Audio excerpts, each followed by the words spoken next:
ஸ்ரீகுமரன் தங்க மாளிகை.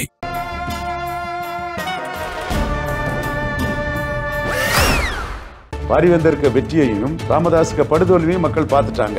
அப்படி இருக்கும்போது இன்னைக்கு அவங்க இணைஞ்சு செயல்படுறதுல ஆச்சரியப்படுறதுக்கு ஒண்ணும் இல்லை. பட் அங்க பாமகவுக்குன்னு பெரிய செல்வாக்கு இல்லை, பாரிவேந்தருக்கு செல்வாக்கு தான், அவருக்கு தனிப்பட்ட செல்வாக்கு தான். அருணகருக்கு அமைப்பு பலத்தால திமுக கூட்டணி பிளஸ் தான். வெற்றியும் அவங்களுக்கு தான் சொல்லிடலாமா? ஒரு எட்ஜி இருக்குதுங்கிறது உண்மைதான். பெரம்பலூர்ல பாரிவேந்தர் அவர் இண்டிவிஜுவல் கேண்டிடேட் வெயிட்ல நிற்கிறாரு, வெயிட்டான கேண்டிடேட். ஒரு பெரிய ஆர்கனைசர். இதுல என்ன சொல்லதுக்கு என்ன இருக்கு கூடுதலா? திருச்சியே அடிச்சு வரும்போது பெரம்பலூர்லாம் சொல்றதுக்கு ஒன்றும் பெருசா இல்லை. அமைப்பு பலம், கட்சி பலம், கூட்டணி பலம், ஆளுங்கட்சி அதிகார பலம் அவங்கள்ட்ட திமுக இருக்கத்தானே செய்யும்.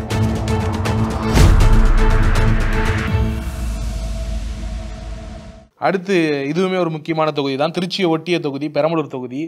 அருண் நேரு அவர்கள் போட்டியிடுறாரு, அமைச்சர் அவருடைய மகன். அடுத்து அஇஅதிமுக சார்பில் என் டி சந்திரமோகன், பாரதிய ஜனதா கட்சி சார்பில் டிஆர் பாரிவேந்தர் பச்சமுத்து அவர்கள் போட்டியிடுறாரு, என்டிகே சார்பில் தேன்மொழி அவர்கள் போட்டியிருக்கிறாங்க. பாரிவேந்தர் வெற்றி பெற்ற தொகுதி, அந்த பெரிய வெற்றியை பெற்றவர், அவர் கூட்டணியில் வெற்றி பெற்றவர். ராமதாஸுக்கு எதிராக திமுக கூட்டணியில் வெற்றி பெற்றவர். எதிரிக்கு எதிரி நண்பன்னு நானே அவருக்கு போய் ஹெல்ப் பண்ணேன். அப்போ அவர் என்கிட்ட நான் பண்ண ஹெல்ப்பு, ராமதாஸுக்கு எதிராக நான் துணிஞ்சு போராடுறது, இதெல்லாம் என்னை பாராட்டி, ஏன்னா அந்த அளவுக்கு அவங்களுக்கும் இவங்களுக்கும் மோதல் இருந்தது.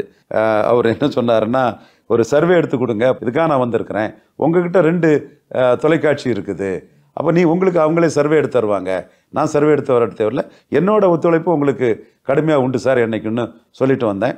அந்த மாதிரி பெரம்பலூரில் ஜெயிக்கிறதுக்கு கடுமையான இதுகளை பண்ணணும். அவர் கள்ளக்குறிச்சியில் நிற்கணும்னு நினச்சாரு.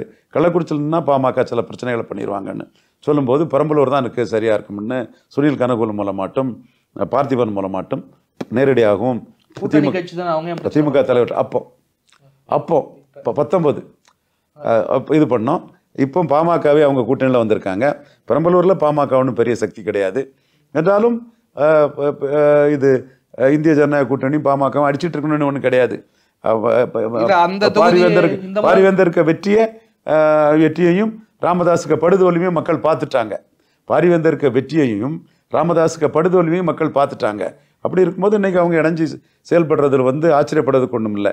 பட் அங்க பாமகவுக்குன்னு பெரிய செல்வாக்கு இல்லை, பாரிவேந்தருக்கு செல்வாக்கு தான், அவருக்கு தனிப்பட்ட செல்வாக்கு தான். ஆனா பாருங்க, பாமக அங்க வேட்பாளரை போட்டிருக்காங்க, இவங்க பெரம்பலூர்ல நிக்கிறாங்க. அதே அந்த மாதிரி பாமக பெரம்பலூர் வேட்பாளர் போட்டிருக்காங்க, கள்ளக்குறிச்சி வேட்பாளரை போட்டிருக்காங்க. கள்ளக்குறிச்சியில் இன்னைக்கு கூட்டணி தானே, கூட்டணியில் கள்ளக்குறிச்சி பாமகவுக்கு ஒதுக்கப்பட்டிருக்கு. கள்ளக்குறிச்சியில் கூட பாமக யதார்த்தத்தை புரிஞ்சுக்கிட்டு ஒரு உடையார் கேண்டிடேட்டை போட்டிருக்காங்க, அது ஒரு உடையாரை போட்டிருக்காங்க. அதெல்லாம் வரவேற்கத்தக்கது பாமகவோட நடவடிக்கைகள்.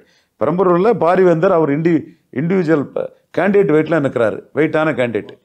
அப்போ அப்படி பார்க்கும்போது இங்கே அருண் நேருக்கு தானே எப்படி பார்த்தாலும் எட்ஜ் இருக்கு. ஏன்னா கட்டமைப்பும் சரி, அவருடைய அப்பா அமைச்சர், பக்கத்து மாவட்டக்காரர், எப்படி பார்த்தாலும் அங்கே கிட்டத்தட்ட 3 அமைச்சர்கள் இருக்கிறாங்கன்னு நினைக்கிறேன்.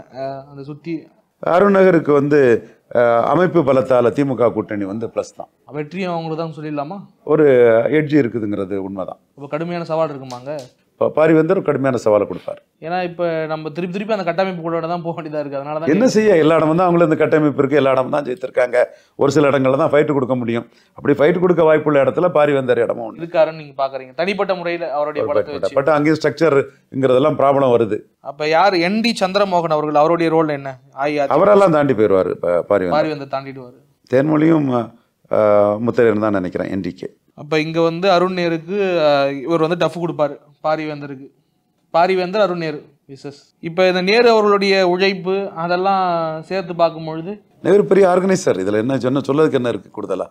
திருச்சியே அடித்து வரும்போது பெரம்பலூர்லாம் சொல்கிறதுக்கு ஒன்றும் பெருசாக இல்லை. அவங்க அமைப்பு பலம், கட்சி பலம், கூட்டணி பலம், ஆளுங்கட்சி அதிகார பலம் அவங்கள்ட்ட திமுக இருக்கத்தானே செய்யுது. ஏதோ ஒரு வகையில் எட்ஜ் அவங்க தான் எடுக்கிறாங்க. Celebrate Indian weddings with the most trusted jeweler, Sri Kumaran தங்க மாளிகை.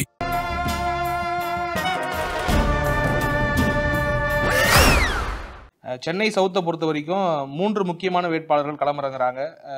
தமிழச்சி தங்கப்பாண்டியன் திமுக சார்பில், ஜெயவர்தன் அதிமுக சார்பில், தமிழிசை சவுந்தரராஜன் பிஜேபி சார்பில். நீங்கள் எப்படி பார்க்குறீங்க இந்த தொகுதியான நிலவரம் எப்படி இருக்குது?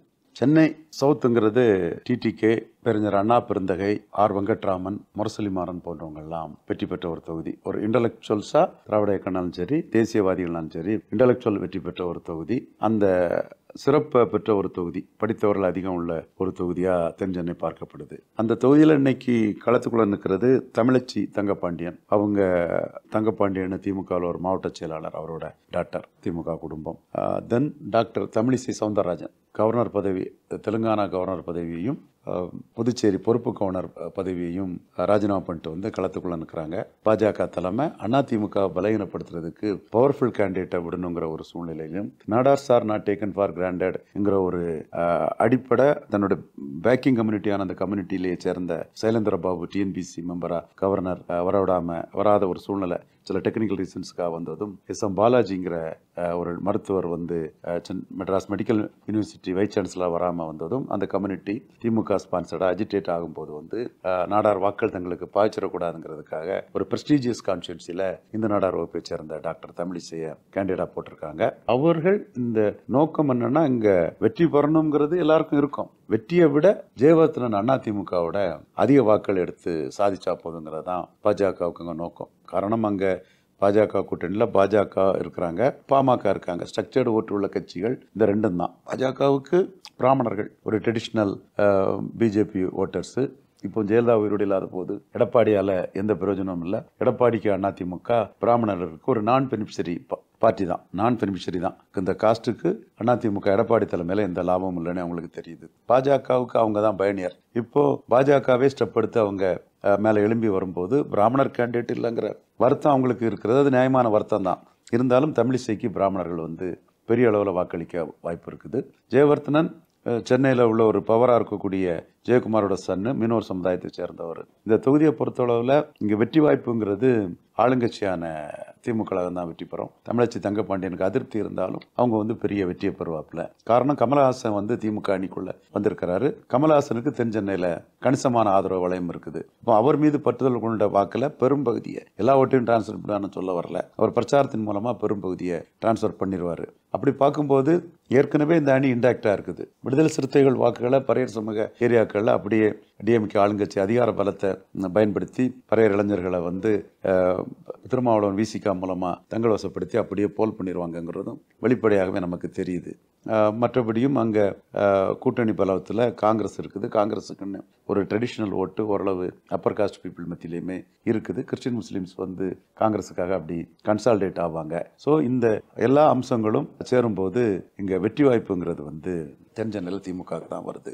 இதில் ஐடி இருக்கிறதும் அப்பர் லெவலில் இருக்கிறதும் நாம் தமிழர் கேண்டிடேட் ஒரு பவர்ஃபுல்லான ஒரு கேண்டிடேட் தமிழ்ச்செல்வின்னு ஒருத்தரும், எனக்கு கூட ஜாதி கூட ஃபர்ஸ்ட்ல அவங்கள வன்னியர்னாங்க, திருவண்ணாமலை சைடில் முதலியார்னாங்க. ஸோ ஜாதி பார்க்காம தான் கேண்டிடேட் போடுறாங்க நாம் தமிழர் கட்சிக்காரங்க.